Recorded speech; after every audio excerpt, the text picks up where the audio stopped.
Hello everyone, examiners के इस video में आपका स्वागत है। फ्रेंड्स, आज हम लोग इंटेलिजेंस ब्यूरो के प्रीवियस ईयर क्वेश्चन का 17 जनवरी 2024 के चौथे शिफ्ट के क्वेश्चंस को डिस्कस करेंगे।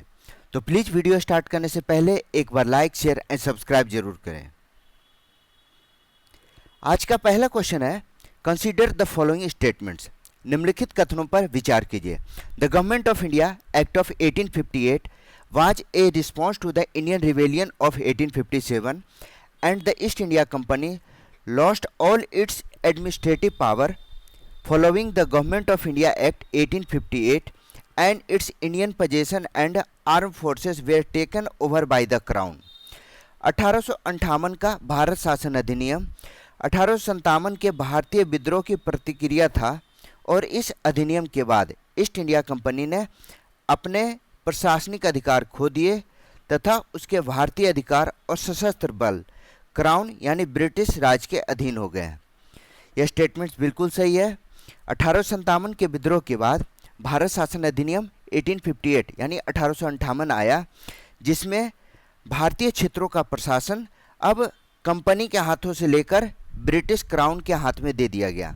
यानी अब ब्रिटिश क्राउन जो है वह प्रत्यक्ष रूप से भारतीय क्षेत्रों का प्रशासन देखने लगी। इसके लिए एक पद का सृजन किया गया, भारत सचिव। भारत सचिव इससे जुड़े कार्यों को देखता था। तो एक तो सही है first point. Second point, Indian council act Morley Minto act of 1907 introduced separate electorates for Muslim in India. 1907 का भारत शासन अधिनियम, भारत परिषद अधिनियम, मार्ले मिंटो अधिनियम ने भारत में मुसलमानों के लिए पृथक निर्वाचन की व्यवस्था की थी। तो मार्ले मिंटो सुधार अधिनियम 1909 में पारित हुआ, लेकिन यहाँ पर क्या लिखा हुआ है 1907 इंट्रोड्यूस्ड, 1907 में इंट्रोड्यूस किया गया। गलत है, यह 1909 में इंट्रोड्यूस किया गया, जिसमें मुसलमानों के लिए पृथक इलेक्टोरेट स्टेट सेपरेट इलेक्टोरेट की व्यवस्था की गई। तो यहाँ इस भी गलत है, इसलिए सेकेंड पॉइंट गलत होगा। थर्ड पॉइंट है, the Montagu Chelmsford reform of 1919 initiated a dyarchy system in the provincial government. 1919 के मॉन्टेग्यू चेम्सफोर्ड सुधारों ने प्रांतीय सरकारों में द्वैत शासन प्रणाली की शुरुआत की है। थर्ड पॉइंट, मॉन्टेग्यू चेम्सफोर्ड सुधार 1919 में आया, बिल्कुल सही है, और यह प्रांतों में द्वैत शासन प्रणाली की भी शुरुआत की है। तो थर्ड पॉइंट सही है। फोर्थ पॉइंट है, the government of India act 1935 provided for the establishment for an all India federation and introduce provincial autonomy. 1935 का भारत शासन अधिनियम एक अखिल भारतीय संघ की स्थापना और प्रांतीय स्वायत्तता का प्रावधान करता था। यह भी सही है। भारत शासन अधिनियम का मेन थीम जो था यही था कि यह ऑल इंडिया फेडरेशन बनाने और प्रांतीय स्वायत्तता देने के प्रावधानों से जुड़ा हुआ था। तो इसका राइट आंसर होगा 1, 3 एंड 4। डी इसका राइट आंसर है। Which of the following statement is correct. निम्नलिखित में से कौन सा कथन सही है। पहला है, the preamble of the Indian constitution was based on the objective of resolution. भारतीय संविधान का जो उद्देश्य प्रस्ताव था, भारतीय संविधान की प्रस्तावना उद्देश्य प्रस्ताव पर आधारित है, बिल्कुल सही है। उद्देश्य प्रस्ताव को किसने पेश किया था, तो जवाहरलाल नेहरू ने। पहला पॉइंट सही है। Second, the preamble of Indian constitution was adopted by the constitution assembly on 22 जनवरी 1947 22 जनवरी 1947। भारतीय संविधान की प्रस्तावना 22 जनवरी 1947 को संविधान सभा के द्वारा अपनाई गई। यह बिल्कुल गलत है। प्रस्तावना जो है हमारे संविधान के लागू होने के साथ ही प्रभावी हुआ था, यानी यह 26 जनवरी 1950 को प्रभावी हुआ। तो सेकंड पॉइंट गलत हो गया। इस क्वेश्चन का राइट आंसर क्या होगा, केवल एक सही, ए इसका राइट आंसर है।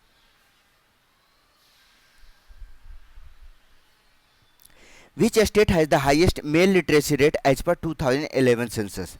सेम क्वेश्चन रिपीट हुआ है फर्स्ट शिफ्ट का। 2011 की जनगणना के अनुसार किस राज्य की पुरुष साक्षरता सबसे अधिक है? तो सबसे अधिक पुरुष साक्षरता, सबसे अधिक साक्षरता वाला राज्य भी केरल है। यहाँ की पुरुष साक्षरता है 95.56%, 96.02%। सबसे अधिक साक्षरता केरल की है 96.02%, 96.02%। सेकंड अधिक साक्षर वाला राज्य है लक्षद्वीप 95.56%। थर्ड है गोवा, नहीं थर्ड है मिजोरम 93.72%, और गोवा का साक्षरता दर है 92.81%। तो सर्वाधिक साक्षरता, सर्वाधिक पुरुष साक्षरता वाला राज्य भी केरल है। बी इसका राइट आंसर है। कंसीडर द फॉलोइंग स्टेटमेंट्स, निम्नलिखित कथनों पर विचार कीजिए। The 8th schedule of the Indian constitution list 22 languages recognised as schedule language of India. Bharat के संविधान की 8वीं अनुसूची में कुल 22 अनुसूचित भाषाएं को सूचीबद्ध किया गया। बिल्कुल सही है। संविधान में, हमारे संविधान की 8वीं अनुसूची में कुल 22 भाषाएं हैं। प्रारंभ में कुल 14 भाषाएं थी। प्रारंभ में 14 भाषा थी, वर्तमान में 22 लैंग्वेज है। सही है। सेकंड, संस्कृत इज द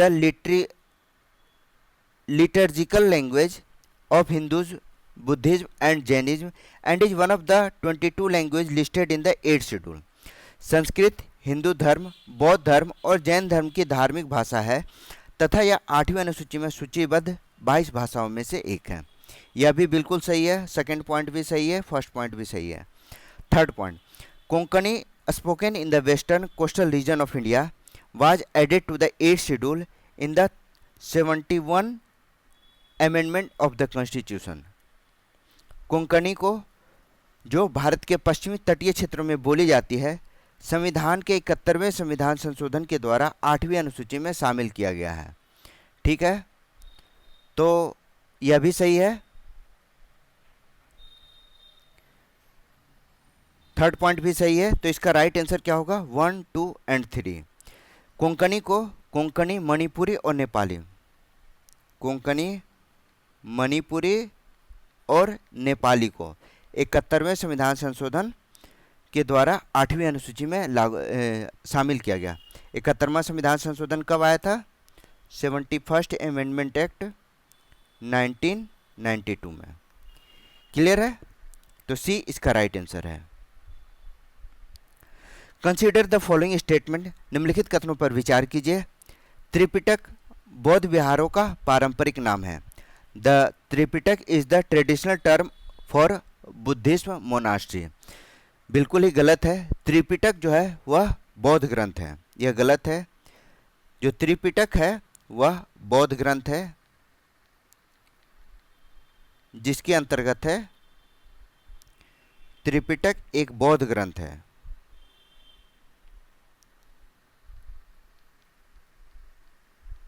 कौन कौन आते हैं इसके अंतर्गत? तो इनके अंतर्गत आते हैं सुत्त पिटक, पहले विनय पिटक, विनय पिटक, सुत्त पिटक और अभिधम पिटक, अभिधम पिटक। तो यह 3 प्रमुख बौद्ध धर्म के बौद्ध ग्रंथ है। यह कोई मठ का नाम नहीं है। तो पहला सेंटेंस तो गलत है।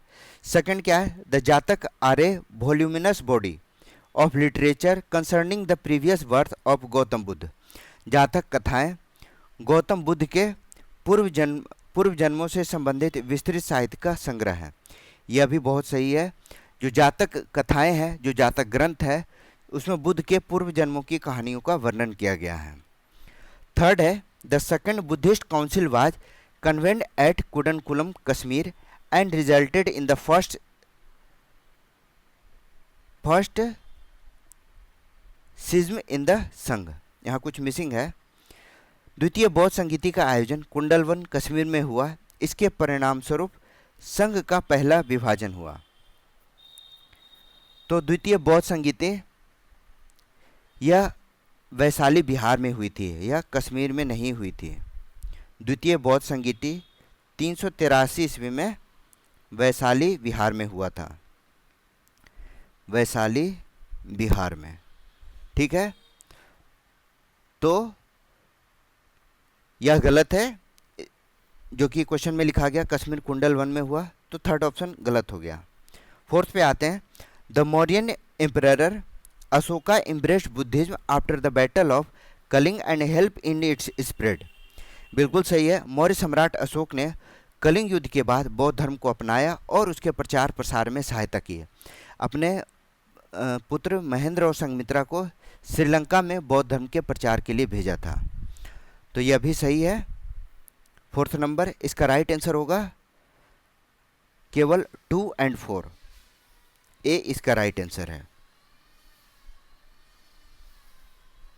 Which of the following were the positive effect of the green revolution. निम्नलिखित में से हरित क्रांति के सकारात्मक प्रभाव थे। क्या थे सकारात्मक प्रभाव? पहला है सेल्फ सफिशिएंसी, आत्मनिर्भरता, औद्योगिकरण और रोजगार। बिल्कुल सही है, औद्योगिक क्रांति। औद्योगिक क्रांति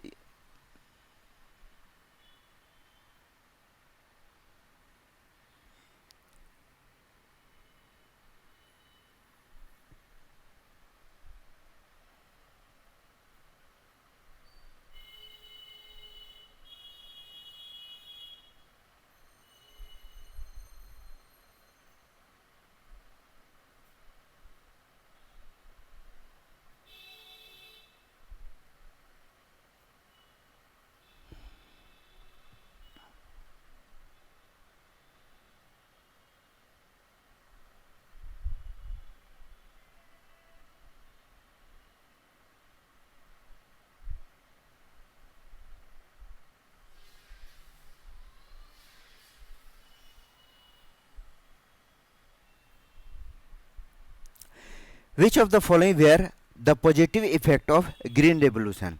निम्नलिखित में से हरित क्रांति के सकारात्मक प्रभाव कौन से थे? पहला है सेल्फ सफिशिएंसी, आत्मनिर्भरता, औद्योगिकरण और थर्ड है रोजगार। तो बिल्कुल सही है, जो ग्रीन रेवोल्यूशन हुए, हरित क्रांति हुए, उससे क्या हुआ? खाद्यान्न से आत्मनिर्भरता प्राप्त हुई। आत्मनिर्भरता खाद्यान्न में प्राप्त हुई। ग्रीन रेवोल्यूशन से अनाज की उपज में काफ़ी वृद्धि हुई, जिससे खाद्यान्न में आत्मनिर्भरता प्राप्त हुई। तो पहला सही है। औद्योगिकीकरण, इंडस्ट्रियलाइजेशन, हरित क्रांति का उद्योग से कोई लेना देना नहीं था, तो यह गलत है। थर्ड पॉइंट था एम्प्लॉयमेंट, रोजगार। बिल्कुल सही है, कृषि और उससे संबंधित क्षेत्रों में, कृषि और संबंधित क्षेत्रों में रोजगार का सृजन हुआ।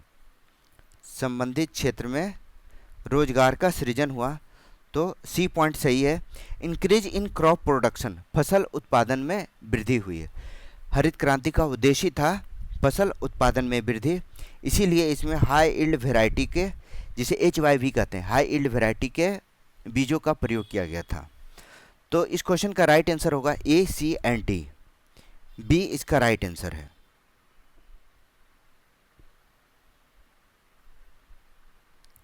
Consider the following statements regarding the Constitution of India. Bharat के संविधान से संबंधित निम्नलिखित कथनों पर विचार कीजिए। Article 21 was added by the 86th Amendment Act 2002 and provides for the right to education for children aged 6 to 14 years. अनुच्छेद 21 को 86वें संविधान संशोधन 2002 के द्वारा जोड़ा गया और यह 6 से 14 वर्ष के आयु के बच्चों के लिए शिक्षा के अधिकार का प्रावधान करता है। बिल्कुल सही है, यह हमारा 11वां मौलिक कर्तव्य है। मौलिक कर्तव्यों की कुल संख्या अभी कितनी है? 11 है। तो फर्स्ट पॉइंट तो बिल्कुल सही है। सेकंड पॉइंट है article 32 provides the right to constitutional remedies which empower the citizens to move a court of law in case of any denial of fundamental rights. Article 32 संवैधानिक उपचार के अधिकार को प्रदान करता है जो नागरिकों को मौलिक अधिकारों से वंचित होने की स्थिति में न्यायालय जाने का अधिकार देता है। बिल्कुल सही है। इन्हीं फीचर्स के कारण बी आर अम्बेडकर ने आर्टिकल 32 को संविधान की आत्मा कहा है, संविधान की आत्मा के रूप में निरूपित किया है। क्लियर है? तो सेकंड पॉइंट सही है। थर्ड पॉइंट है article 242 to article 242 O relate to panchayat providing a framework for their creation and functioning in India. अनुच्छेद 242 से अनुच्छेद 242 ओ तक पंचायतों से संबंधित है और भारत में उनकी स्थापना और कार्यप्रणाली के लिए ढांचा प्रदान करता है। तो पंचायतों का भाग 9 में आर्टिकल 242 से 240 ओ तक में ऐसे कोई प्रावधान नहीं है। पंचायत का जो प्रावधान है वह हमारे भाग 9 में है, और यहाँ पर अनुच्छेद 243 है, वहाँ 242 लिखा हुआ था, 243 से लेकर 243 ओ तक है, तो यहाँ पर 242 था, इसलिए यह भी गलत है। फोर्थ है 12th schedule is popularly known as the anti defection law. It was added by the 52 amendment act 1985 and sets the provision for disqualification of elected member on the ground of defection। 12वीं अनुसूची को लोकप्रिय रूप से दल विरोधी कानून कहा जाता है। इसे 52वें संविधान संशोधन 1985 के द्वारा जोड़ा गया। यह निर्वाचित सदस्यों के लिए दल बदल के आधार पर अयोग्यता का प्रावधान करता है। दल बदल जो कानून है यह हमारे संविधान के 12वीं अनुसूची में नहीं है, बल्कि यह 10वीं अनुसूची के अंतर्गत आता है। 10वीं अनुसूची के अंतर्गत आता है, जो कि 1985 में 52वें संविधान संशोधन के अंतर्गत जोड़ा गया था। तो ध्यान रखिएगा, यहाँ 12th शेड्यूल नहीं होगा, तो यह भी गलत है। तो इसका राइट आंसर होगा 1 and 2 ओनली, केवल 1 और 2। Harappa of Harappan civilisation was situated on the banks of river. Harappa सभ्यता का हड़प्पा नगर किस नदी के तट पर था? तो यह रावी नदी के तट पर था। तो ए इसका राइट आंसर है। नेक्स्ट क्वेश्चन है कंसीडर द फॉलोइंग स्टेटमेंट्स। निम्नलिखित कथन पर विचार कीजिए। The Kudankulam nuclear power plant in Tamil Nadu is the largest nuclear power station in India by installed capacity. Bharat का तमिलनाडु का कुडनकुलम परमाणु संयंत्र स्थापित क्षमता के आधार पर भारत का सबसे बड़ा परमाणु ऊर्जा स्टेशन है। यह बिल्कुल सही है, ठीक है। इंस्टॉल्ड कैपेसिटी के आधार पर यह भारत का सबसे बड़ा परमाणु ऊर्जा संयंत्र है। सेकंड है solar energy corporation of India is responsible for the development of solar energy in India including the implementation of the national solar mission. Solar energy corporation of India Bharat में सौर ऊर्जा के विकास के लिए उत्तरदायी है, जिसमें राष्ट्रीय सौर मिशन का कार्यान्वयन भी शामिल है। ठीक है, बिल्कुल सही है। Solar energy corporation of India, इसे शॉर्ट में बोलते हैं SECI, solar energy corporation of India. तो पॉइंट सेकंड भी सही है, फर्स्ट भी सही है। थर्ड है India aim to achieve 275 gigawatt of renewable energy capacity by 2022 as part of its commitment to the Paris Agreement। Bharat ने पेरिस समझौते के अंतर्गत 2022 के अंतर्गत 275 गीगावाट नवीकरणीय ऊर्जा क्षमता प्राप्त करने का लक्ष्य रखा है। तो जो लक्ष्य था 275 गीगावाट नहीं था, यह 175 गीगावाट था। तो थर्ड पॉइंट गलत है। तो इस क्वेश्चन का राइट आंसर होगा 1 and 2 only. C is the right answer. Next question है match the following committee with their contribution to local governance and select the correct answer using the codes option given below the list. निम्नलिखित समितियों को स्थानीय शासन में उनके योगदान से मिलाइए और नीचे दिए गए विकल्प कोड का उपयोग करके सही उत्तर चुनिए। यानी मैचिंग के सवाल है, टेबल 1 को लिस्ट 1 को लिस्ट 2 से मैच करना है। पहला है अशोक मेहता समिति। तो अशोक मेहता समिति किससे संबंधित है? तो जैसा कि हम लोग जानते हैं, अशोक मेहता समिति का जो प्रमुख सुझाव था वह क्या है? 2 टियर पंचायत सिस्टम। ठीक है, तो अशोक मेहता समिति प्रपोज ए 2 टियर पंचायत समिति, ए का फर्स्ट। ठीक है, सेकंड है जीवी के राव समिति। जीवी की राव समिति क्या कहना है, इनका क्या अनुशंसा है? तो इनका अनुशंसा है कि स्थानीय सरकार, इन्होंने सुझाव दिया कि स्थानीय सरकार को संवैधानिक दर्जा दिया जाए। Suggested that local government should be given constitutional status. ठीक है, तो बी का हो गया सेकंड। थर्ड है एल.एम. सिंघवी समिति। एल.एम. सिंघवी समिति ने क्या इनका क्या सुझाव था? तो इन्होंने सुझाव दिया, recommended that panchayati raj institution should be constitutionally recognise, protected and preserved. अनुशंसा की कि पंचायती राज संस्थाओं को संवैधानिक रूप से मान्यता, संरक्षण और सुरक्षा प्रदान की जाए। तो ये थर्ड था। और फोर्थ क्या है? सरकारिया आयोग। सरकारिया आयोग working reviewed the working of the constitution in relating to the working of the panchayat and municipalities. पंचायतों और नगरपालिकाओं के कार्यों के संबंध में संविधान के कार्यान्वयन की समीक्षा। यानी यह सभी ऑलरेडी मैच्ड है, 1, 2, 3 एंड 4। क्लियर है? अगला सवाल, कंसिडर द फॉलोइंग स्टेटमेंट्स। निम्नलिखित कथनों पर विचार कीजिए। The multi dimensional poverty index MPI was developed in 2008 by the Oxford Poverty and Human Development Initiative OPHI and the United Nations Development Program and is used alongside the HDI। बहुआयामी गरीबी सूचकांक MPI का विकास 2008 में Oxford poverty and human development initiative OPHI और संयुक्त राष्ट्र विकास कार्यक्रम UNDP के द्वारा किया गया। इसे मानव विकास सूचकांक, जिसे कहते हैं हम लोग HDI, ह्यूमन डेवलपमेंट इंडेक्स, इसके साथ उपयोग किया जाता है। बिल्कुल सही है, फर्स्ट पॉइंट सही है। सेकंड पॉइंट क्या है? सेकंड पॉइंट है according to the MPI in India. According to MPI in India, the largest number of people living in multi-dimensional poverty are founded in Bihar। MPI के अनुसार भारत में बहुआयामी गरीबी में रहने वाले लोगों की सबसे बड़ी संख्या बिहार में पाई जाती है। सेकंड पॉइंट भी सही है। थर्ड पॉइंट है the gender inequality index GII is a part of HDI report which reflect gender based inequality in 3 dimensions: reproductive health, empowerment and the labour market. लैंगिक असमानता सूचकांक GII, जो कि HDI रिपोर्ट का हिस्सा है, जो प्रजनन, स्वास्थ्य, सशक्तिकरण और श्रम बाजार, इन तीनों आयामों में लैंगिक असमानताओं को दर्शाता है। तो यह भी थर्ड भी सही है।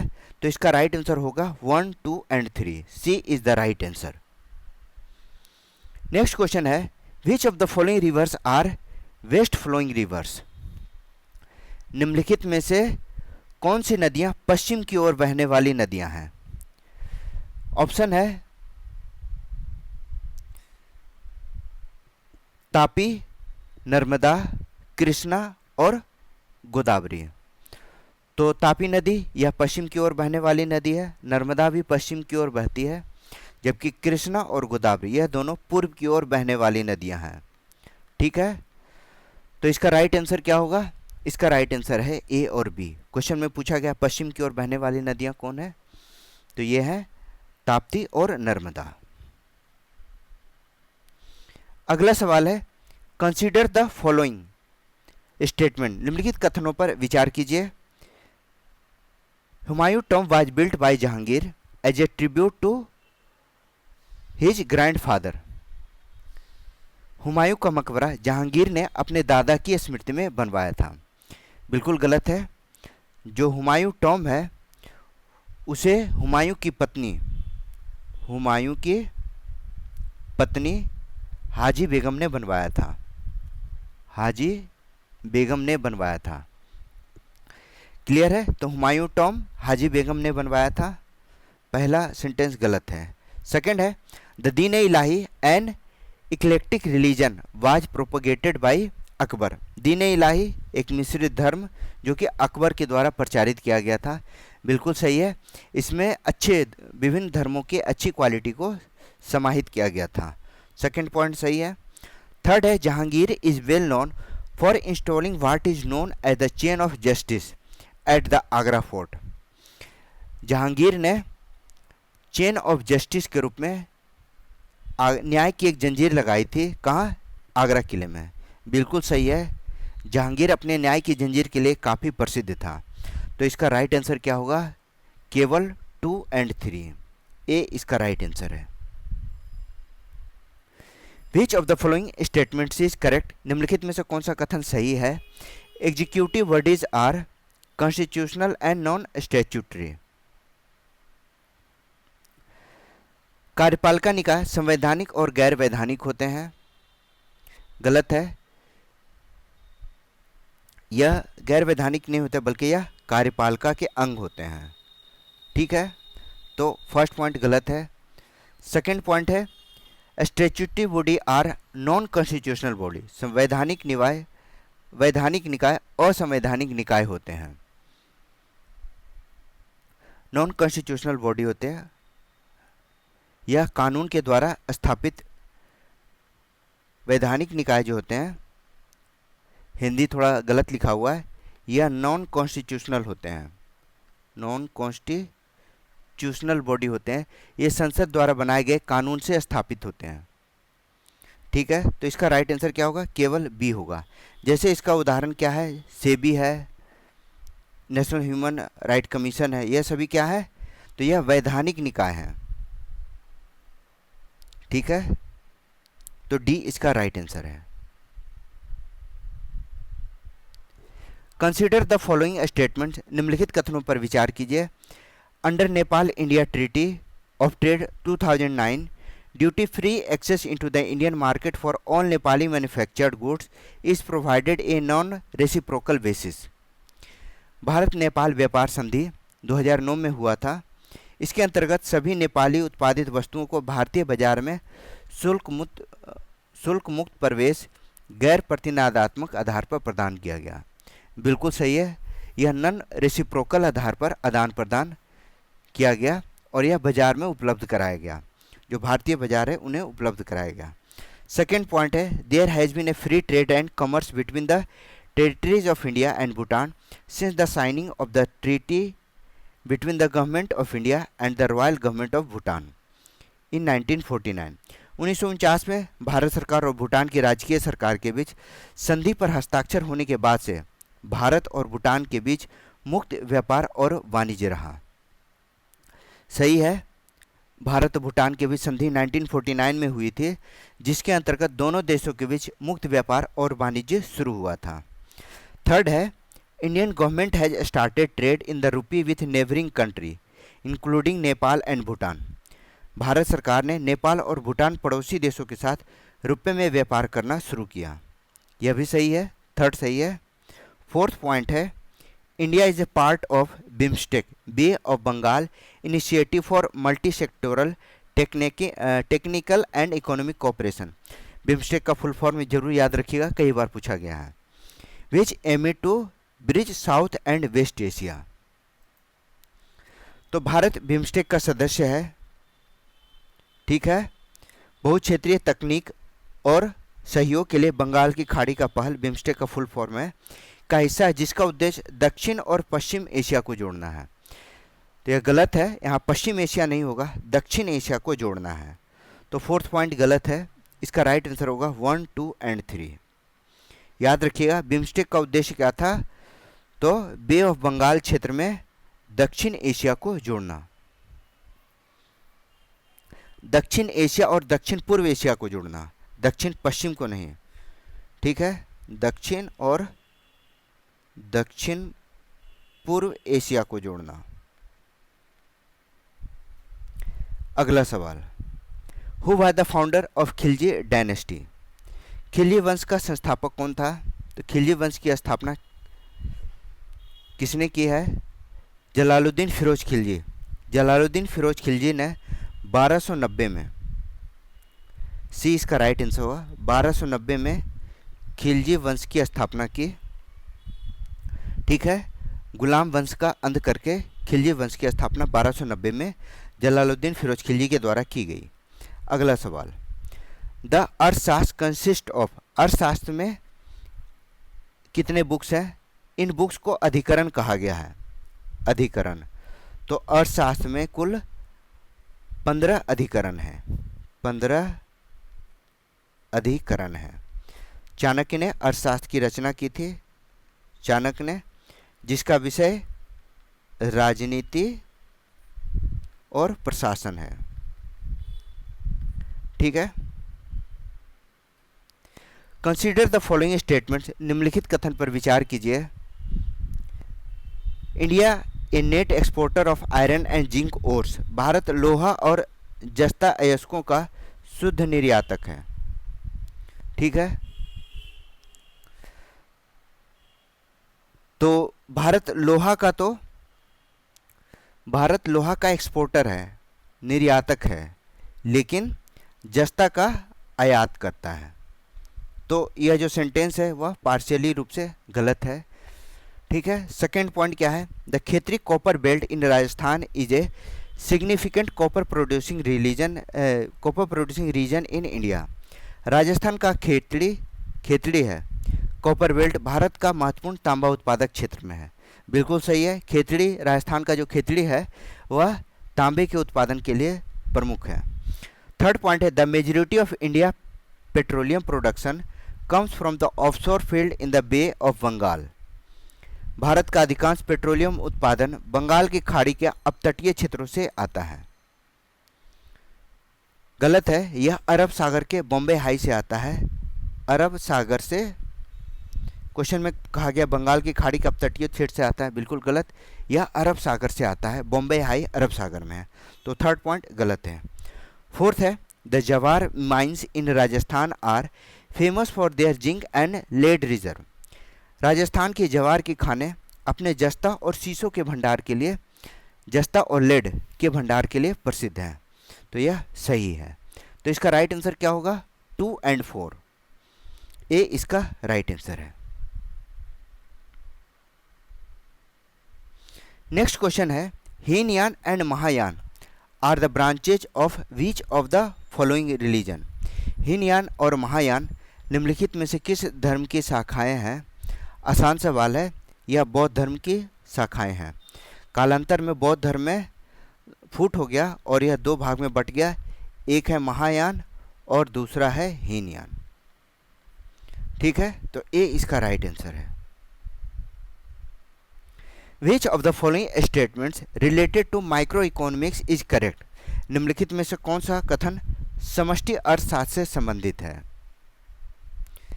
पहला है, stock is static in nature, stock स्थिर प्रकृति का होता है, बिल्कुल सही है। Flow is dynamic in nature, flow प्रवाह गतिशील प्रकृति का होता है, यह भी सही है। स्टॉक मीन्स क्या हुआ? कोई संपत्ति या भंडार, ऑब्वियस है यह स्थिर प्रकृति का होगा। और फ्लो प्रवाह गतिशील प्रकृति का होता है, यह तो स्पष्ट ही है। तो बोथ ए एंड बी दोनों सही है, बी इसका राइट आंसर है। तो ये था आईबी के 17 जनवरी 2024 के चौथे शिफ्ट के क्वेश्चन का कंप्लीट डिस्कशन। प्लीज़ वीडियो को ज़्यादा से ज़्यादा शेयर कीजिए, लाइक कीजिए एंड सब्सक्राइब कीजिए। मेरा नाम है Rahul Sinha. Thank you for watching.